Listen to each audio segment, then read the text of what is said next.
ठाण्यात शरद पवारांच्या राष्ट्रवादीनं अनोखं आंदोलन केलंय। नीट पेपरफुटी, राज्यातील बेरोजगारी, वाढती महागाई या सगळ्या विरोधामध्ये ठाण्यात कॉकरोच आंदोलन करण्यात आलं। विशेष म्हणजे या आंदोलनात डुप्लिकेट पंतप्रधान नरेंद्र मोदी आणि मेलोनी सुद्धा सहभागी झाले होते। इटली दौऱ्यावरती असताना मोदींनी इटलीच्या पंतप्रधान मेलोनी यांना मेलोडी चॉकलेट भेट दिलं। याचवरून प्रतिकात्मक मोदी आणि मेलोनी या आंदोलनामध्ये सहभागी झाले।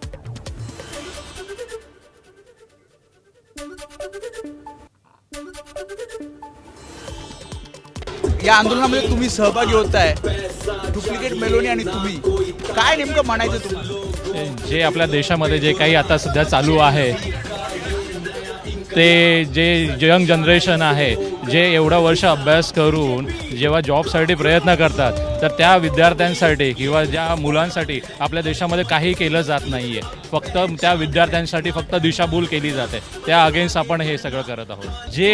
जे मोदीजी जे आज जर परदेशात जाऊन जे काही प्रतिक्रिया देत आहेत त्याबद्दल आपण दाखवत आहोत आपल्या देशाला आणि नागरिकांना की अक्षरशः म्हणजे आपल्या देशामध्ये काय परिस्थिती आहे ती।